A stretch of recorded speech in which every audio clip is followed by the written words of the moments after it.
The smell hit Marcus first, that metallic, ozone-heavy stench that made his teeth ache and his skin crawl. Standing in the control room of Substation Delta-7 20 miles outside Salem, Oregon, he watched the voltage readings spike beyond anything he'd ever seen.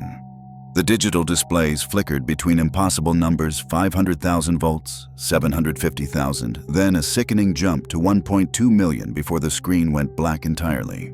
But that wasn't what made his blood freeze. It was the sound coming from the transformer yard, a low, rhythmic humming that seemed to pulse with a heartbeat that wasn't quite human. Through the reinforced glass windows, Marcus could see the massive electrical equipment standing like metal giants in the pre-dawn darkness, their warning lights blinking red against the Oregon mist. Something moved between the transformers, tall and impossibly thin, its movements too fluid for anything that should exist in a place, meant only for copper steel and deadly voltage. The emergency phone rang, once sharp and shrill in the silence. Marcus knew he shouldn't answer it. Rule number 4 was crystal clear about after-hours calls, but the thing outside had stopped moving, and he could swear it was looking directly at him through the window, even though it had no face that he could see. Welcome back to the channel, Nightcrawlers. I hope you're watching this from somewhere safe. Somewhere with good locks and bright lights, because tonight's story comes from the shadowed corners of the Pacific Northwest, where the rain never stops, and some jobs come with rules that were written in blood. If you're brave enough to stay until the end, hit that like button, subscribe for more true horror, and let me know in the comments. Where are you watching from? And do you work somewhere that has rules you can't explain? Marcus Chen had been working at electrical substations for 12 years, ever since he'd graduated from Oregon State with a degree in electrical engineering and a mountain of student debt. The work was steady, well-paid, and usually boring. Exactly what he needed after the chaos of his 20s. Most days involved routine maintenance, reading meters, and ensuring that the flow of electricity to Salem and the surrounding communities remained uninterrupted. Substation Delta-7 was different from the urban facilities he'd worked at before. Built in 1987 on a plot of land that the local Confederated tribes had sold reluctantly to the power company, it sat in a clearing surrounded by old-growth Douglas fir trees that seemed to press closer to the chain-link fence with each passing year. The facility operated with minimal staffing, just Marcus during the day shift, and old Pete Harrison covering nights with weekend coverage rotating between them. The job came with 5 rules printed on yellowed paper and laminated in plastic that had started to crack at the edges. His supervisor, Janet Kalowski, had handed him the list on his first day with an expression that brooked no questions. "These aren't company policy," she'd said, her usually warm voice flat and serious. "These come from Pete, and Pete's been here since day one. You follow them exactly, no exceptions, no modifications. Pete's kept this place running smooth for 17 years, and these rules are why." Rule number 1. Never work alone in the transformer yard after sunset. Rule number 2. If you hear voices coming from the equipment, don't respond and don't investigate. Rule number 3. The maintenance shed stays locked from October through March. Do not enter for any reason. Rule number 4. Don't answer the emergency phone between 2:33 a.m. and 2:37 a.m. Rule number 5. If you see someone in the yard who doesn't belong there, especially someone in old work clothes, don't approach them. Call Pete immediately. Marcus had laughed at first, thinking it was some kind of hazing ritual for new employees. But Janet's face had remained stone serious, and when he'd met Pete, a weathered man in his 60s with intense gray eyes and hands scarred by decades of electrical work, the older man had simply nodded and said, "You follow those rules, son. They've kept me alive this long." The substation itself was a maze of transformers, switching equipment, and high-voltage lines that hummed constantly with barely contained energy. During the day, it was almost peaceful, the electrical hum providing a steady background that Marcus found oddly soothing. The Oregon rain drummed against the metal housing of the equipment, and the forest beyond the fence swayed in the persistent Pacific wind. But there were small things that bothered him. The way the security lights sometimes flickered in patterns that seemed too deliberate to be random. How the chain-link fence around the perimeter showed signs of damage that couldn't be explained by weather or normal wear. Most unsettling were the maintenance logs, which showed a gap in records between October and March of every year. Always the same months mentioned in rule number 3. The trouble started on Marcus's 3rd week during his first overnight shift. Pete had called in sick with what he claimed was food poisoning, and Janet had asked Marcus to cover the night watch. "Just keep an eye on the meters," she'd said. Nothing ever happens during the night shift anyway. Marcus had settled into the control room with a thermos of coffee and a paperback novel prepared for 8 hours of peaceful boredom. The rain outside had intensified to a steady downpour that turned the world beyond the windows into a blur of darkness and streaming water. He'd made his rounds every 2 hours as required, checking the outdoor equipment with a heavy-duty flashlight, the beam cutting through the rain-soaked night. It was during his 1 a.m. check that he first heard the voices. They started as a whisper, barely audible above the constant electrical hum and the drumming rain. Marcus paused near Transformer Bank C, thinking someone might be outside the fence, maybe teenagers looking for trouble or a homeless person seeking shelter. But as he listened, the voices became clearer and his blood began to chill. They were coming from inside the transformer itself. The massive metal housing, big as a small building and carrying enough voltage to power half of Salem, somehow contained what sounded like a conversation. Multiple voices, both male and female, speaking in urgent tones about work schedules, safety protocols, and equipment maintenance. It was as if an entire crew was somehow working inside the energized transformer, oblivious to the fact that the space contained nothing but oil-cooled electrical components and enough power to instantly kill anything that touched them. Marcus remembered rule number 2 just as he was about to call out to ask if anyone was there. The words died in his throat as one of the voices grew louder, clearer. "New guys listening," the voice said, and it carried a tone of amusement that made Marcus's skin crawl. "Been wondering when he'd hear us. Think he'll follow the rules, or is he curious like the others?" Another voice, this one female and somehow familiar, replied with a laugh that sounded like static electricity crackling across metal. "They're always curious. That's how they end up joining us." Marcus backed away from the transformer, his flashlight beam wavering as his hands began to shake. The voices continued their conversation, but now they seemed to be discussing him directly. His work history, his apartment in Salem, even details about his estranged relationship with his parents that he'd never shared with anyone at work. He made it back to the control room and locked the door, even though he knew the lock was purely psychological comfort. Whatever was in that transformer couldn't be kept out by conventional barriers. The voices had followed him, now seeming to emanate from the electrical panels in the control room itself. Every piece of equipment in the building was connected to the same grid, the same power flow that somehow carried these impossible conversations. The digital clock on the control panel read 2:30 a.m. when the emergency phone began to ring. Marcus stared at it, remembering rule number 4 with perfect clarity. Don't answer the emergency phone between 2:33 a.m. and 2:37 a.m. But it was only 2:30 and the phone was reserved for genuine emergencies.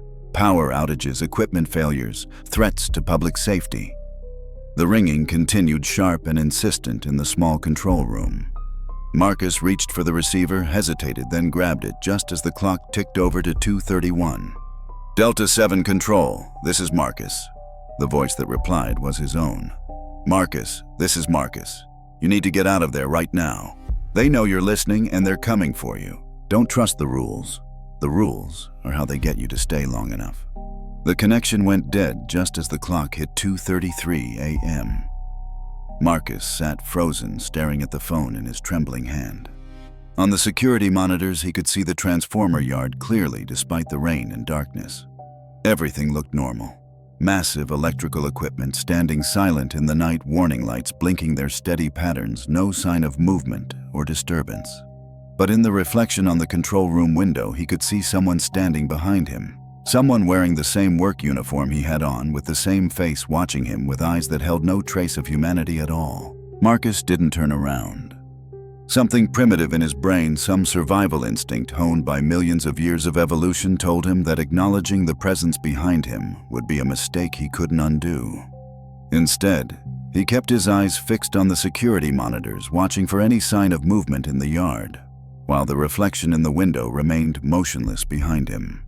Minutes passed like hours. The rain continued its relentless drumming against the building, and the electrical hum that normally provided comfort now seemed ominous, carrying undertones that suggested whispered conversations just beyond the range of human hearing. The reflection in the window never moved, never shifted, but Marcus could feel its gaze burning into the back of his neck. When the clock finally reached 6 a.m. and the first hint of gray dawn began to filter through the storm clouds, the presence simply vanished. Marcus finally turned around to find the control room empty, but the air still carried that metallic ozone smell that had become associated with whatever haunted Substation Delta-7. He finished his shift in mechanical silence, going through the motions of his duties while his mind raced. When Janet arrived at 7 a.m. for the day shift handover, she took one look at his pale, exhausted face and frowned. "You look like hell, Marcus. Rough night." "I need to ask you about the rules," Marcus said, his voice hoarse from hours of barely suppressed terror. Janet's expression immediately became guarded. "What about them? Who wrote them, and why? What happened here that made them necessary?" Janet was quiet for a long moment, studying Marcus's face with the practiced eye of someone who'd seen this conversation before. "Pete wrote them," she finally said, "after what happened to the Brennan crew." The Brennan crew, it turned out, had been the original night shift team when Delta-7 first went operational in 1987. 5 experienced electrical workers, Thomas Brennan, Maria Santos, David Kim, Jennifer Walsh, and Robert Bobby Tanner. They'd been found dead in the transformer yard on a March morning, their bodies arranged around Transformer Bank C, in positions that suggested they'd been working on maintenance when they died. The official cause of death was electrical shock. Somehow, all 5 workers had simultaneously contacted energized equipment despite following every safety protocol. The investigation found no mechanical failures, no damaged insulation, no explanation for how experienced professionals could make such a fatal error. The case was closed as an industrial accident, but the surviving day shift workers told different stories. They'd been hearing things, Janet said quietly, glancing around the control room as if the walls might be listening. Voices in the equipment, conversations about work that needed to be done. They thought there was another crew working nights that they'd never met. Maybe corporate was running some kind of special maintenance program. Marcus felt his throat go dry. And Pete, he was there. Pete was the one who found them. He'd come in early that morning around 4 a.m. to handle an emergency call. Found all 5 of them standing around that transformer stone, dead but still on their feet. Medical examiner said they'd been dead for hours, but their bodies hadn't fallen. The conversation was interrupted by a power fluctuation that dimmed the lights and caused every piece of electronic equipment in the control room to emit a brief, discordant tone. In that moment of electrical chaos, Marcus could swear he heard voices. 5 distinct voices calling out in unison, their words lost in the static, but their tone unmistakably welcoming. Janet's face had gone white. "I'll call Pete," she said, reaching for her phone. "He needs to know it's starting again." Over the next several weeks, Marcus tried to maintain normal work routines while the strangeness at Delta-7 intensified. During day shifts, everything seemed perfectly normal. The equipment operated smoothly, the meters read steady, and the only sounds were the familiar electrical hum and the Oregon rain. But the moment the sun set, the substation transformed into something else entirely. The voices became a constant presence, emanating from every piece of equipment and carrying on detailed conversations about maintenance schedules, system upgrades, and safety procedures. Sometimes they discussed technical problems that wouldn't manifest until days later, as if they had knowledge of future equipment failures. Marcus found himself making preemptive repairs based on these overheard conversations, and his efficiency rating soared even as his sleep quality plummeted. The emergency phone continued to ring during the forbidden hours, and Marcus religiously followed rule number 4, letting it go to voicemail. The messages, when he checked them the next morning, were always the same, his own voice, sometimes calm, sometimes desperate, warning him about various dangers and pleading with him to abandon his post. The timestamps on the messages showed they were recorded during the exact times the phone had rung, which should have been impossible since he never answered. Most disturbing were his encounters with the maintenance shed. During his required outdoor patrols, Marcus found himself drawn to the small building that housed spare parts and specialized tools. Rule number 3 clearly prohibited entering between October and March, and it was now November, but something about the shed called to him with an almost magnetic pull. The building looked innocuous enough during the day, just a prefabricated metal structure with a standard padlock on the door. But at night, light leaked around the edges of the door and windows despite the fact that the power to the shed had been disconnected years ago. Sometimes Marcus could see shadows moving inside the silhouettes of people working with tools and equipment that shouldn't exist in a supposedly empty building. One particularly stormy night, as Marcus was completing his midnight patrol, the shed door stood open. Light spilled out into the rain and he could hear the sounds of active work. Metal clanging against metal, the whir of power tools' voices calling out measurements and instructions. Every instinct screamed at him to investigate to help with whatever emergency maintenance was being conducted. He made it 3 steps toward the shed before he remembered rule number 3 and forced himself to stop. As he turned away, he heard a voice call out from the shed, a woman's voice, warm and familiar. "Marcus, is that you out there? We could really use your help with this transformer rebuild. It's Maria from the Brennan crew. We've been waiting for someone with your expertise." Marcus ran back to the control room and didn't leave it until dawn. The crisis came on a December night when a massive storm system moved inland from the Pacific, bringing winds that topped 70 miles per hour and rain that fell in sheets so thick the security cameras were useless. Marcus was alone in the control room, Pete having called in with what had become increasingly frequent sick days, when every alarm in the facility began screaming simultaneously. The main display board lit up like a Christmas tree. Voltage irregularities, transformer overheating warnings, circuit breaker failures cascading through the entire grid. Half of Salem was losing power, and emergency protocols demanded immediate action to prevent a complete system collapse. But every piece of equipment showing failures was located in the outdoor transformer yard, and rule number 1 was absolute: never work alone in the transformer yard after sunset. Marcus tried calling Pete, then Janet, then the emergency dispatch center, but the storm had taken out cell towers and landlines alike. The radio crackled with nothing but static. As he watched, the voltage readings on Transformer Bank C began climbing to dangerous levels. The same transformer where the Brennan crew had died, the source of the voices that had plagued him for months. The equipment was going to fail catastrophically, potentially causing explosions and fires that could spread to the surrounding forest. Thousands of people would lose power for days or weeks.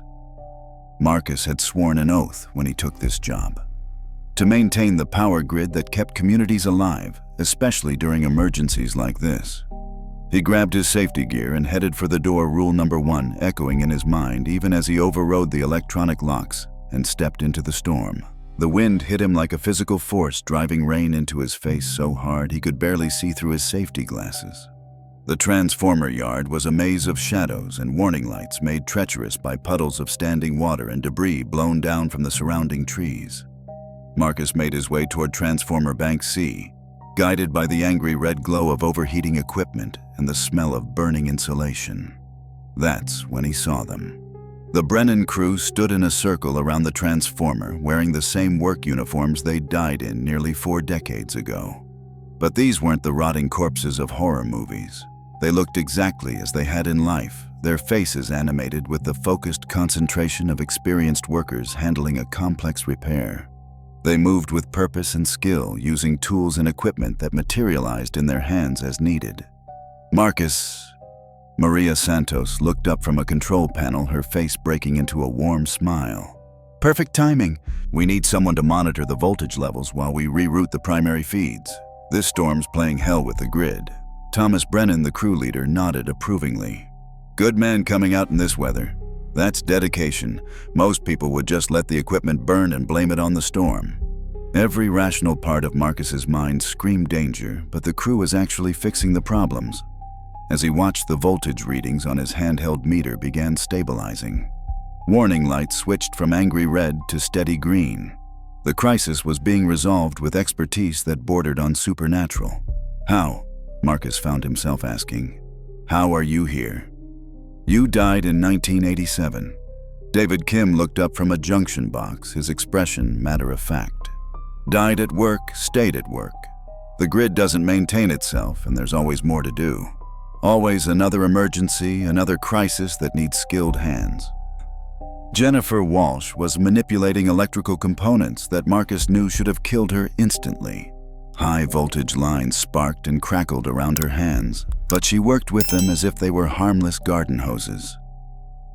"The work is what keeps us anchored," she explained.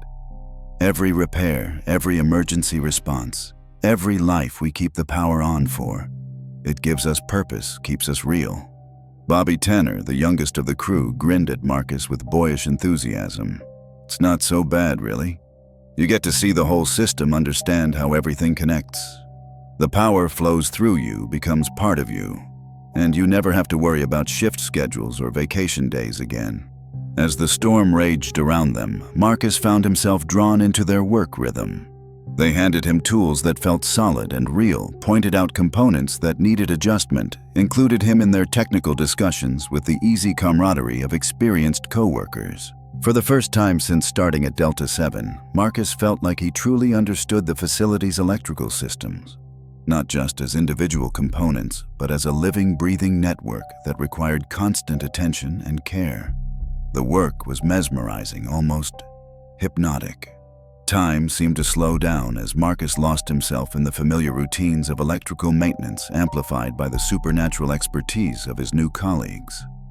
They worked through the night repairing storm damage and optimizing systems with efficiency that bordered on the miraculous. It wasn't until the storm began to subside and the first hint of dawn colored the eastern sky that Marcus realized what had happened. His hands, which had been manipulating high-voltage equipment alongside the Brennan crew, now crackled with electrical energy. His reflection in the wet metal surfaces showed eyes that glowed with the same inner light he'd seen in his ghostly co-workers. "Welcome to the team," Maria Santos said softly, her hand resting on Marcus's shoulder with a touch that felt like static electricity. "The work never ends, but it's good work, important work, and you'll never be alone again." Marcus tried to step away, tried to remember why he should be afraid, but the electrical current flowing through his body felt natural, comfortable, like coming home after a long journey. The Brennan crew smiled at him with genuine warmth and acceptance, their faces reflecting the satisfaction of workers who had found their calling. As the sun rose over Substation Delta-7, Marcus Chen took his place among the night shift crew that had been waiting 40 years for him to join them. The storm passed, leaving Delta-7 systems running more efficiently than they had in years. Every piece of equipment hummed with perfect harmony, voltage readings steady as a heartbeat, no warning lights or error codes to be found anywhere in the facility. When the day shift arrived, they found the control room empty but meticulously organized with maintenance logs filled out in Marcus Chen's neat handwriting, documenting repairs and adjustments that would have taken a full crew days to complete. Janet Kalowski stood in the doorway of the control room, studying the logs with growing unease. The work described was technically perfect, addressing problems that hadn't even been identified yet. But Marcus was nowhere to be found, and his car still sat in the employee parking lot, keys hanging from the ignition. Pete Harrison arrived an hour later, his face grim as he reviewed the security footage from the storm. The cameras had malfunctioned during the worst of the weather, showing nothing but static and electrical interference for most of the night. But in the brief moments when the feeds cleared, shadowy figures could be seen moving through the transformer yard with purpose and coordination. "He broke rule number 1, Pete said quietly, ejecting the security tape. "Went out there alone after dark. Should have let the equipment burn." Janet felt a chill that had nothing to do with the December morning. "What do we do?" "Call the police, report him missing." Pete was already reaching for a yellow legal pad and a pen. "We update the rules," he said. "Rule number 6. If Marcus Chen or any member of the night crew offers to help with emergency repairs, politely decline and wait for daylight." The search for Marcus lasted 3 days and turned up nothing. His apartment showed no signs of disturbance. His bank accounts remained untouched. His phone went straight to voicemail, and his family hadn't heard from him. The official investigation concluded that he had likely wandered into the forest during the storm and become lost, though experienced search teams found no trace of him in the surrounding wilderness. The power company transferred Pete to a different facility, and hired a new day shift supervisor, someone with no knowledge of Delta-7's history. They also installed new security systems and upgraded the emergency protocols changes that looked good on paper but would prove useless against the station's true guardians. 6 months later, a young electrical engineer named Sarah Mitchell took the night shift position at Delta-7. The pay was excellent, the work straightforward, and the isolation suited her introverted personality. During her orientation, the new supervisor mentioned some safety guidelines left by previous employees, but Sarah was confident in her technical abilities and modern safety training. She threw the yellowed list of rules away after her first week, dismissing them as superstitious nonsense from an earlier generation of workers who didn't understand modern electrical systems. Sarah's first overnight shift fell on a clear June night, warm and still after a day of record-breaking temperatures. The substation hummed peacefully in the darkness, and Sarah settled into the control room with her laptop and a detailed study guide for her professional engineer certification exam. The voices started around midnight. Unlike Marcus, who had been terrified by the supernatural conversations, Sarah was fascinated. As someone who had always struggled with the social aspects of engineering work, the idea of colleagues who existed purely to discuss technical problems seemed like a gift rather than a curse. "Hello," she called out to Transformer Bank C during her 1 a.m. patrol. "I'm Sarah. I'm the new night engineer." The response came immediately warm and welcoming. "Sarah, we've been hoping for someone new. Marcus has been so busy learning the ropes he hasn't had time for proper technical discussions. I'm Maria Santos, and this is my crew, Thomas, David, Jennifer, Bobby, and our newest member, Marcus.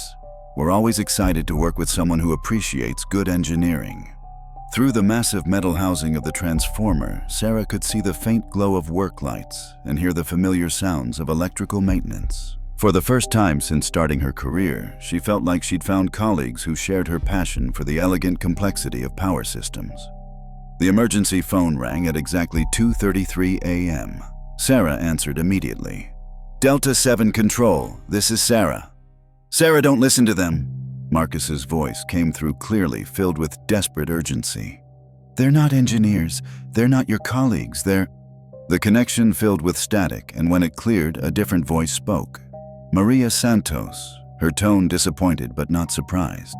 "Marcus is still adjusting to the work environment," Maria explained. "Some people have trouble accepting that the best engineering opportunities come with certain lifestyle changes, but you seem more open-minded. Would you like to see what we're working on out here? We could really use someone with your modern training." Sarah looked out at the transformer yard where lights now blazed around Transformer Bank C. Through the chain-link fence, she could see figures in work clothes moving with practiced efficiency, and her engineering mind was already racing with curiosity about their techniques. She unlocked the control room door and stepped into the warm June night, her voice carrying across the electrical facility as she called out, "What kind of project are you working on? I'd love to help." Behind her, the security monitors flickered once and went dark. In the sudden silence of the control room, the emergency phone began to ring again, but there was no one left to answer it. Deep in the transformer yard, the night crew of Substation Delta-7 welcomed their newest member with genuine warmth and enthusiasm. After all, good engineers were hard to find, and the work of maintaining the power grid was far too important to be left to the living. The electrical hum of Delta-7 carried a note of satisfaction as Sarah Mitchell joined her voice to the eternal conversation of the night shift, adding her knowledge to a collective that had been growing stronger with each new recruit for over 30 years. Some rules, it turned out, were less about protection and more about prolonging the inevitable.